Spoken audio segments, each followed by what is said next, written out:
The International Labour Organization was created in 1919 at the end of World War I, in the belief that universal and lasting peace can be accomplished only if it is based on social justice.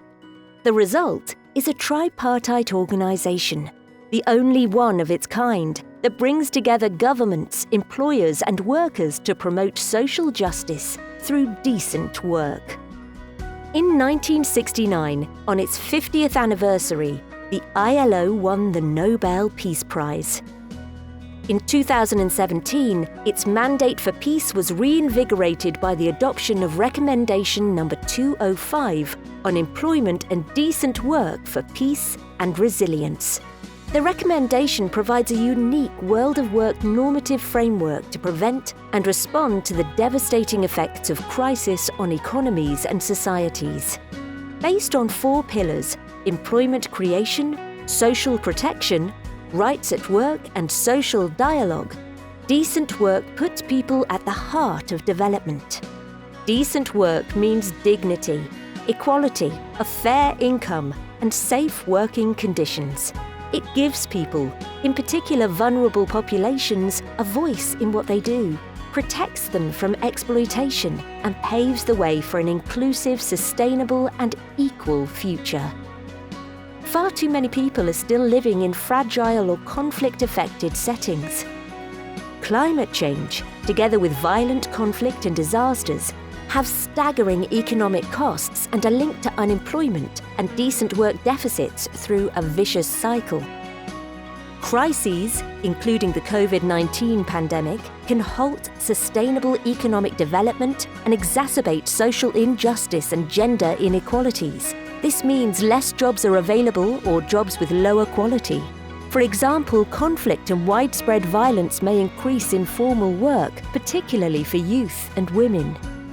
Unemployment and decent work deficits, such as, for example, child and forced labour, lack of freedom of association, and discrimination in the workplace, can trigger grievances and lead to conflict. On the other hand, access to decent work is essential for peace and stability, which, in turn, create the circumstances in which economy and society can flourish. Jobs can be created, workers and employers can organise, and the quality of jobs can be steadily improved in a gender-responsive manner.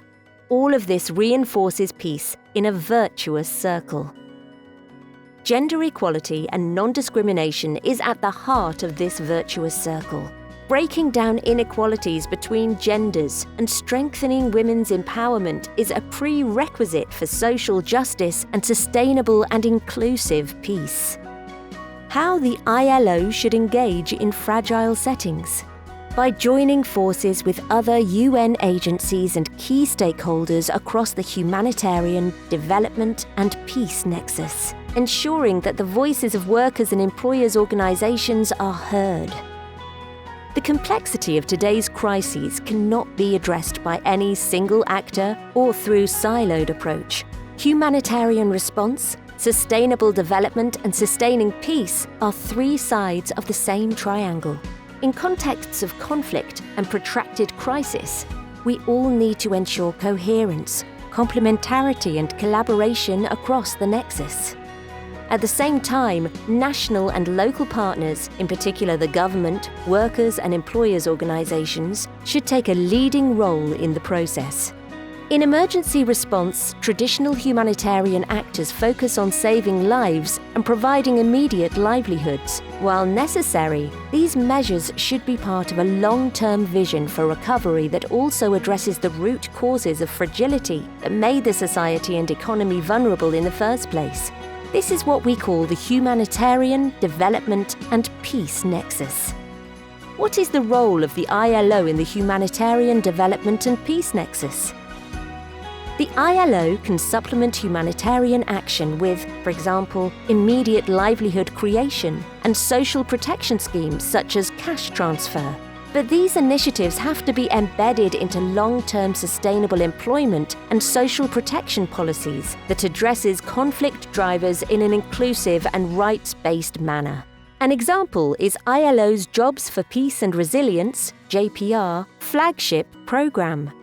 The JPR program delivers quick, immediate benefits, sensitive and local resource-based approach, fully embedded into longer-term development strategies focusing on providing direct job creation and income security through employment-intensive infrastructure rehabilitation or construction, enhancing skills for employability, supporting self-employment, enterprises and cooperatives, bridging labour supply and demand through employment services.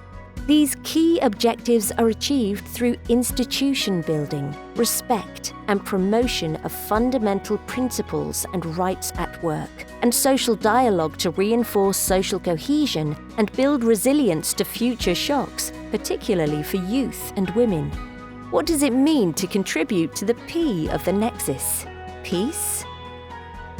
The UN Secretary-General has called on all UN entities to integrate the common goal of sustaining peace in their work and in their strategic planning. At minima, any initiatives in a fragile context need to be conflict-sensitive because it runs the risk of doing harm. Clearly, understanding the root causes of conflict and fragility and the sources of resilience and peace in each situation is crucial, especially since crises such as COVID-19 disproportionately affects already vulnerable or marginalized people, including forcibly displaced populations, host communities, people with disabilities, women and youth. This is why, in step with the United Nations as a whole, the ILO is placing increasing emphasis on making sure our interventions make a positive contribution to peace. Because there is no sustainable development without peace, and no peace without sustainable development. How can we distinguish a conflict-insensitive intervention from one that is actively contributing to peace? If we implement an employment and decent work program that focuses on economic sectors dominated by people from one ethnicity, gender, or community, we inadvertently increase their dominance, reinforcing resentment and a sense of exclusion among other groups. This is conflict insensitive, as it ignores the power dynamics at the heart of conflict. On the contrary, if we select sectors based on the opportunities for employment and business development they offer to ethnic groups and genders, including those currently marginalized, we create a more inclusive economy and reduce resentment. This is conflict-sensitive programming. But we can take it one step further. Programs can target young people most at risk of being recruited into violent, extremist groups, further reducing the risk of violent conflict and giving them not only a job, but also a voice, qualification, and dignity. How can decent work explicitly contribute to peace? A conflict-sensitive and peace-responsive employment and decent work program must simultaneously address the lack of economic opportunities, lack of contact, and the existence of grievances and perception of social injustice through the decent work agenda. First, inclusive employment and the income associated with it increases the opportunity cost of engaging in violence. When populations of working age have access to livelihoods and decent jobs with adequate social protection, they may be less prone to violence. Second, if conflict is driven by negative perceptions and distrust among groups, decent employment programs can promote social cohesion by increasing constructive intergroup contact. For example, by including social cohesion skills into vocational training programs, or by creating opportunities for dialogue, particularly among the government, the workers' and employers' organizations. These programs can break down stereotypes and build mutual understanding and trust. Third, conflicts often relate to grievances arising from inequality, discrimination, non-respect of human and labor rights, exclusion and perceptions of injustice. Sometimes it's not lack of jobs, but the experience of exploitative, precarious, informal jobs, where fundamental rights are disregarded, that spurs grievances. Employment and decent work initiatives that promote participation through social dialogue can address grievances and make sure all voices are recognized and heard. It can also empower women and marginalized groups such as Indigenous people, forcibly displaced population, people with disabilities, allowing them to become actors of change and leaders of peace. In conclusion, the 4 pillars of decent work, employment creation, social protection, rights at work, and social dialogue, hold the keys to a future we can all be proud of, a future based on social justice.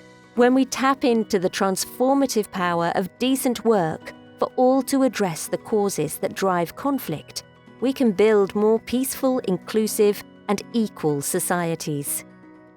Decent work empowers people, brings them together, and gives them income, hope, a voice, and dignity. This is the path from fragility to resilience, from conflict to sustaining peace.